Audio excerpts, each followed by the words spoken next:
परीक्षित ने प्रश्न कर लिया, मरने वाले को क्या करना चाहिए। परीक्षित के इस प्रश्न के बाद भागवत की पोथी अच्छे से खुल जाती है। इसमें भी वही प्रश्न और वही उत्तरों से मतलब रखो। धीरे धीरे, बेकार तो एक श्लोक भी नहीं है, एक शब्द भी नहीं है। भागवत के एक एक शब्द स्वयं प्रत्यक्ष कृष्ण एव ही वही है। कोई मिट्टी की मूर्ति बनाता है, कोई अष्टधातु की मूर्ति बनाता है, विग्रह बनाता है, कोई लकड़ी का विग्रह बनाता है, कोई मिट्टी का बना लेता है, कोई महाराज मार्बल का बना लेता है। वैसे ही अगर शब्दों का विग्रह कोई चलता फिरता और इस दुनिया में है तो श्रीमद् भागवत भगवान की शब्दमयी विग्रह है, शब्दों से बना हुआ मूर्ति है। उसी प्रकार से इनकी पूजा होनी चाहिए। ये साक्षात कृष्ण ही है। हाँ, पर अपने बच्चों को कैसे सिखाओगे बताओ? बच्चों को कैसे सिखाओगे? हम तो हर जगह बच्चों पे आ जाते हैं। बच्चे पूछेंगे मूर्ति कहाँ है। हमारे तुम्हारे बच्चे तो जाकिर नाइक को ये जवाब नहीं दे पाए जब हनुमान जी की मूर्ति तोड़ दिया लाखों लोगों के सामने, पीस टीवी के ऊपर करोड़ों लोग देख रहे थे। और उन बच्चों से पूछा, जब तुम्हारे हनुमान अपनी रक्षा नहीं कर सकते तो तुम्हारी रक्षा कैसे करेंगे? तब भारतवर्ष के विद्वान कहाँ थे? तब भारतवर्ष में विद्वता के साथ जवाब क्यों नहीं दिया गया अपने बच्चों को? हमारे बच्चे जो कॉन्वेंट संस्कृति में पढ़ते हैं, कॉन्वेंट विद्यालयों में पढ़ते हैं, उनको बचपन से ही कॉन्वेंट की संस्कृति दी जा रही है। उनको तो दिखाया जाता है कि यही असली ईश्वर हैं, यही भगवान हैं। तुम अपने संस्कृति का वस्त्र पहन के नहीं आ सकते, गीता लेके नहीं आ सकते, भागवत लेके नहीं आ सकते, टाई पहनना पड़ेगा।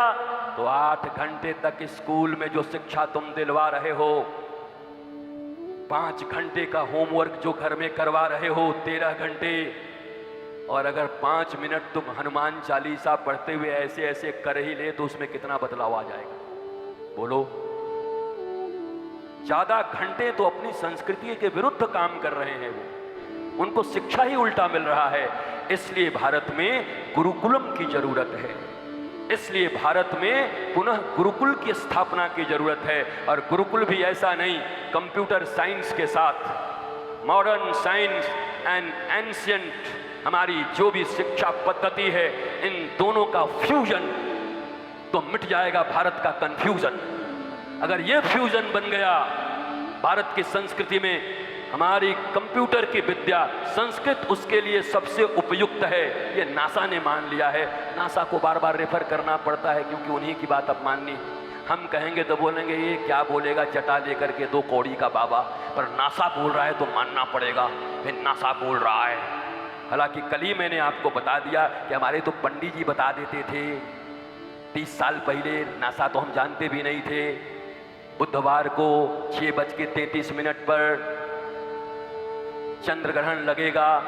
अब माई के लाल की हिम्मत है कि 6:34 हो जाए? वो विद्या है। जरा इस पर क्यों नहीं रिसर्च करता भारत? ये कहां से विद्या आई थी?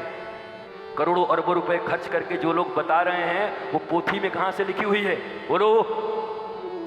इसलिए कि हमने संस्कृत नहीं पढ़ा तो अपने ज्ञान से हम दूर रहे।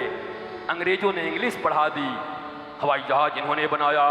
न्यूटन ने गुरुत्वाकर्षण के नियम का इन्वेंशन किया। अरे भैया, न्यूटन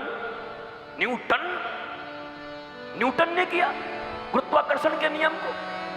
आपने वेद नहीं पढ़ा, आपने उपनिषद नहीं पढ़े, बाकी सब अगर भूल जाते हो तो इतना ही याद रख लो, रावण ने अमर सेना मंगवाई थी वाल्मीकि रामायण में। वो अमर सेना कैसी थी? मरेगी नहीं। हनुमान जी ने पूंछ में लपेट करके इतना ऊपर पार्सल कर दिया कि वो गुरुत्वाकर्षण सीमा के बाहर चले गए। लक्ष्मण जी ने कहा वो लोग आए नहीं, बोला वो चले गए, अब टपकेंगे नहीं, जब चांद पे ऊपर जाके उछल रहे होंगे। उनको भेज दिया गुरुत्वाकर्षण सीमा के बाहर। गुरुत्वाकर्षण के नियम तो उस समय भी काम कर रहे थे। एक दिन एक सेव गिरा तो न्यूटन ने देखा तो न्यूटन के सिद्धांत लिख दिए। प्रत्येक क्रिया के बराबर विपरीत प्रतिक्रिया होती है। ये तो हनुमान जी बता देंगे। कालनेमी को। ये प्रत्येक क्रिया के बराबर विपरीत प्रतिक्रिया होती है। आप पढ़े नहीं, संस्कृत जानते नहीं, वेद उठाते नहीं, उपनिषद उठाते नहीं, उठाओगे भी तो विलियम्स के गड़बड़ किए हुए शास्त्रों को उठाते हुए, करोड़ों डॉलर देकर के जिन शास्त्रों में गलत चीजें लिखवा दी गई, आज भी बदलवा दिए गए शास्त्रों को, उनको पढ़ते हो। तक्षशिला और नालंदा में 95,000 तुम्हारे शास्त्रों को जला दिए गए। तुम्हारे शास्त्र बचे कहाँ हैं कि तुम शास्त्र पढ़ लोगे, तुम शास्त्र समझ लोगे? तो तुम्हारे पास तुम्हारे शास्त्र नहीं, मैकोले के बेटे हो तुम, मैकोले की शिक्षा पढ़ रहे हो तुम, हाय हेलो डैडी मम्मी में जी रहे हो तुम। तो प्रात काल उठ के रघुनाथा, अपरात काल उठ के बेचारे अनाथा, एप्पल मोबाइल में मार ही माथा। तो कैसे तुम पढ़ोगे, कैसे तुम्हारी जिंदगी अच्छी होगी?